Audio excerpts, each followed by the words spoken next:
While you guys are doing that, we are going to have a summer session called Homes Guarantee. Homes Guarantee. Homes Guarantee. So real quick, just out of the box question. Um, who growing up in your minds in this space, like Blanca, did you in your mind as a child growing up ever think that you would like own your own home? Did you envision what it looked like if you had your own home, owned your own home, or any of that? Like who grew up thinking about owning their own home? No, I did not envision having my own home. I just felt like it was a part of life to have to move every so often. Wow.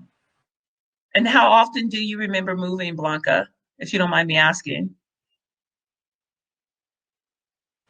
More than 10. I don't know the exact number. Mhm. Yeah. Anybody else? Picture, imagine growing up, maybe owning a home or not? Just anyone. No, nobody in my family owned homes. Watching TV though, and like seeing that people own homes on TV, like there was a fantasy, but I had Right. no idea how or if it could ever like really happen. And one of the things that we're going to do in our space together is like our own home timeline. I'm 46 years old, y'all. 46, and I have moved 34 times in my Oh my life. God. And that's just not right. It's not right. So Oh my no, God. no, Elder Tony. When I was a child, I definitely didn't ever really think I could be a homeowner. Mm-mm. Wow. Let me hear from one more person. Just who did you imagine ever owning a home as a child, Dalton? I did just because I'm like an old kid. I thought that would be cute, but like honestly, like as I got older, like that dream just kind of disappeared. Now it doesn't feel accessible. But when I was a kid, I was like, oh yeah, I want to be like, I'm gonna have a house that's gonna be mad cute. But yeah, that definitely did get like high school. Wow. I know that, Janine, when you said 34 times that you moved, what's interesting is I've moved 17 times with my children as an adult. So within 22 years, we moved 17 times. However, I never included in my childhood timeline. That's traumatizing. And for me, all I imagined is that I equated owning a home with stability. And I felt like I was a failure to my family because I didn't own a home. And on the TV and on the movies, they would have homes that they came to and the rooms, right, never changed. The bedroom stayed the same. Y'all got one of those homes, right, you go to, right, where the room still looks like it did when you grow up in the same bedroom and the same wall looks on you. So we're talking about this because this is some of the conversation, if I'm not mistaken, that we're going to be diving into when we start leaning into homes guaranteed. So I have a couple of questions that I want to ask. What is homes guaranteed? What is it? Amber, tell us about that. Homes Guarantee is a new North Star for housing. It is a way to reimagine housing differently from how it currently is, which is on such a busted foundation, right? So housing right now is something that you have to compete for, and there's no guarantee that you're going to get a home, not without generations of wealth behind you, which so many of us have been locked out of. So moving forward, Homes Guarantee is a way to think about housing as a human right, as a basic need, rather than just another commodity that you have to fight for. And so it's restorative, it's reparative, it's a way forward that establishes housing as something that we should all just have. It's not something we should be fighting for. So two clarifying questions. One, you said a North Star. When you say that, what do you mean, North Star? So when we talk about a North Star, we're talking about that big goal, right? That big vision. Okay. And along the way, as we get there, the North Star is always up there in the sky, right? So as we're traveling there, we're always going in that direction. And we're making deliberate choices along the way about policy, about how we organize, about what our specific goals are as we're moving towards that North Star. And that North Star is a guaranteed home for everybody, where housing is a Wow. basic human right. Okay. Okay, so this is a blueprint or a structure or framework that helps us to know where we're going. It gives us some direction as far as what it is that we should envision and look for. Is that what we're saying? Exactly. Okay. Exactly. Okay. And you said the other clarifying thing was you said housing is a basic human right. Then, Amber, are you then insinuating that there are those that believe housing is not? The way that they behave, yes, and behavior says a lot about what you believe. And so when you're talking about housing as a commodity, as a way to make a profit, right, as a way to build your own wealth by, taking other people's resources, then you're not treating housing as a basic human right. You're treating it as an object for profit, right? So that capitalist housing model does not guarantee housing as a human right, because now you have scarcity involved, right? So there's no will to ensure that there's enough housing for everybody. You have profit motivations involved, so there's no interest in making housing affordable for people, in factoring in what people can pay for. And so, yeah, the way that we see housing being treated right now, it's not treated as a basic human right. It's not written that way in our policies. It's not written that way in how people who currently own housing are using that housing stock. So no, it's not. I don't think it's the dominant ideology at the moment. Hmm. And I think that I would agree with you in that simply because of the example of how many unhoused people that we have in our communities. If housing was a human basic right, you wouldn't have such a large population of unhoused families that are out there. So why homes guaranteed? Why is this something that is important?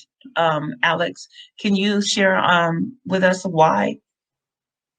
Yeah, and just to touch off what Amber was saying, because housing is a human right, because it shouldn't be this hard to find affordable, accessible, a permanent place to live, because like Amber pointed out, the system and policy and structures that are in place are not doing what we need it to do. Um, it because in the way the current system is set up, one family can own over 10,000 units, 10,000 homes, and at the same time, 74% of extremely low income households are paying more than half of their income to keep themselves housed. We need you all to join because we need we need everyone's voices. We need the expertise that you carry. We need the experience that you've had in the system. We need your ideas. We need your heart. We need your spirit. And we need you to join because it feels dang good to be in a room where everyone else has the same ideas and hope that you do. For me, it helps bring up my spirit. And I think it can be a place where we can reimagine the way we think about housing. We need to scratch everything that we grew up with. We need to scratch everything that was on the TV shows, right? Because it wasn't meant for us. And we need to reimagine something different. And so, yes, that is why I implore many of you to join us in this home guarantee session. Yeah, yeah, yeah. I'm loving that. And I love the fact that we would be coming together because there is power in us coming together and sharing spaces. And I like the thought process of being in a shared space to where there isn't shame because there seems to be shame that is associated with those that are unhoused or those that are struggling. And so, Dalton, can you just elaborate on some of the shame and the stress that it does to us when we are dealing with housing issues? Yeah, so basically what these kind of things do, I think the best way to think about housing is like an egg, like a chicken egg. So like for instance, in order for a chicken to be able to fully develop into the chicken we're able to see and sometimes be annoyed at when they make loud noises when at the top of the morning, is in that egg. In this white shell is a whole being that's forming and creating and like becoming the beauty that is a chicken. That's what your house is. Your house is a boundary for you in the world outside of you. It brings you warmth, it brings you shelter, it brings you calm, it brings you peace. It can facilitate so many amazing things in life. So when that's in jeopardy, what that does psychosomatically, so basically the mind and the body connection, what that does is it puts you into fight, flight, freeze, fawn, and there's another one, response, to basically it puts you in like survival mode. And what that does is it raises your cortisol level, so it makes you stress. And as we know, especially in a lot of like BIPOC communities, stress is something that a lot of our people have, and it's also something that leads us to a lot of our early deaths. So when people don't have homes, when people don't have housing stability, it increases their cortisol levels, it increases their need, and also the length of time that they're going to be sitting in survival mode. So they're not ever going to be able to truly live a life that is in thrival and not survival. That's kind of like what it does. Wow. Wow. I really appreciate that. And so, man, this is going to be really a really deep space, a really, really deep space. So, Janine, can you tell us, have you held this space before, and just kind of give us a little background on what it looks like? Yeah. So, I mean, it really just looks like ordinary folks coming together that care very deeply about, our own housing situation, whether it be like, we're currently struggling with our own housing situation, or maybe we grew up, like me, like I grew up and lived a lot of years with a lot of housing instability, and I'm good right now. But I know that this is the fight, that I'm still in until every single person has safe, secure, accessible, and permanently affordable homes. So we just, we're just folks that care very deeply about the Central Valley, maybe like born and raised in the Valley. Maybe you relocated and transplanted, to the Valley from somewhere else.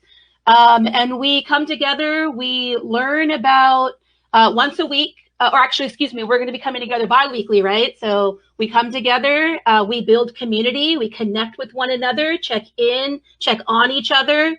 We learn together about like the history of housing, like how did it get to be this way when so many of our families and our friends and our neighbors are being evicted, like forced out of their homes, when so many people are living unsheltered, when the cost of living and trying to make those ends meet and rent like keeps going up, and people are just struggling, like how did it get to be this way?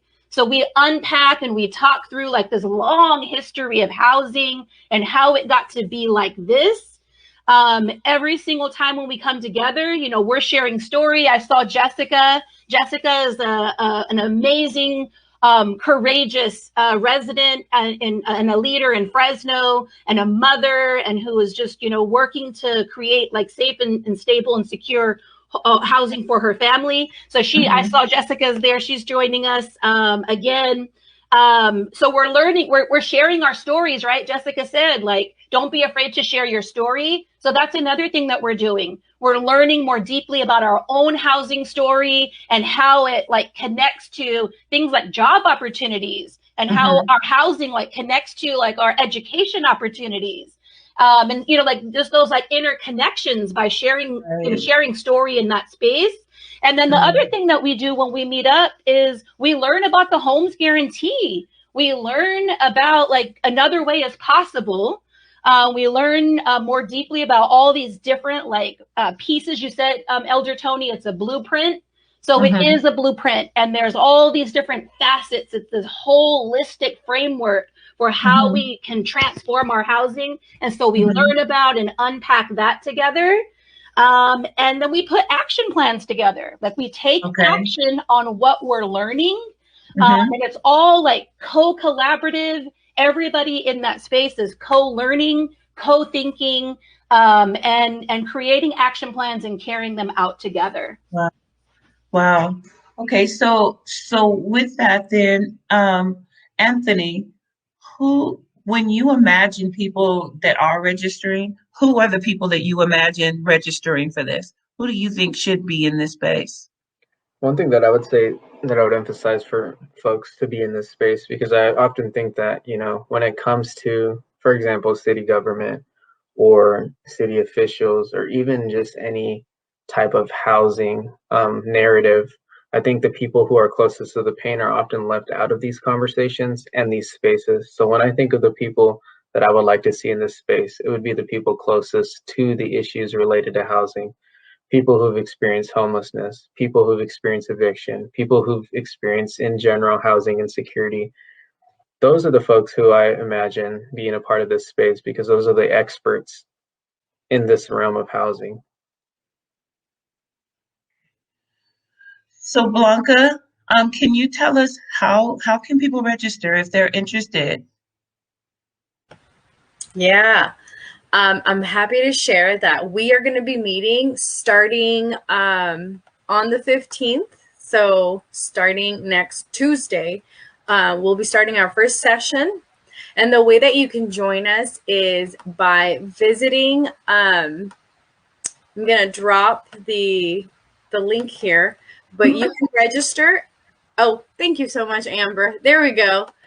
You can register by visiting the website. It's http //bit.ly/hg summer. So capital H, capital G, capital S, summer. Please register, and then you will get a follow-up email where you can join us starting next Tuesday, the 15th at 6, and we will be going until 7:30. Awesome. And Zani, if you had any words of encouragement for leaders, faith leaders, clergy, shoot, advocates, organizers, I mean, should they be here in this space? Do you recommend that they join too? I absolutely recommend that they join. And on top of that, I recommend that they not think too much into what they know or what they're bringing to the space. Just bring what you know. Don't worry about, trying to obtain a bunch of knowledge on housing before joining. Just bring your 100% authentic self and the experience you've had, and that's enough. We'll take it from there. Okay. So yeah, this is going to be dope, and I'm really super excited about it. So just wrapping this up then, Homes Guarantee is a blueprint. It's a North Star. It gives us a pathway to envision everyone having housing as a basic human right, not a commodity.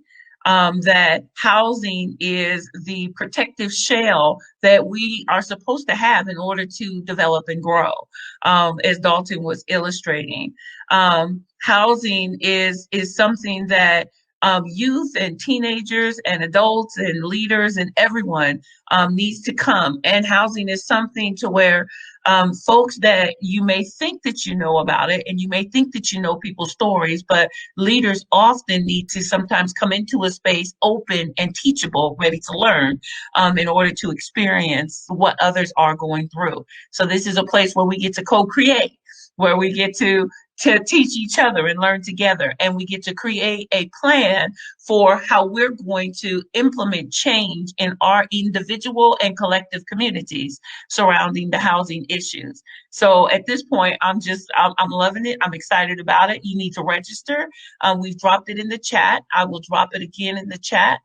The bit.ly link that you can register at. Our first session is going to be this Tuesday coming up on the 15th. It starts at 6:30 p.m.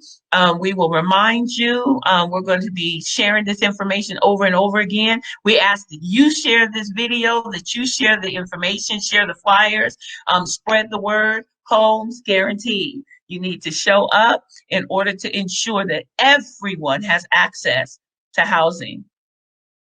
Yes. All right. I'm stoked. Okay, we're going to do this, you guys. So we will see you on Tuesday evening. Thank you so much for tapping in. Thank you, Jessica. Look, she is bomb. Love it, love it, love it. Thanks, you guys, for all that you're doing to support the work. And we will see you on Tuesday. Spread the word.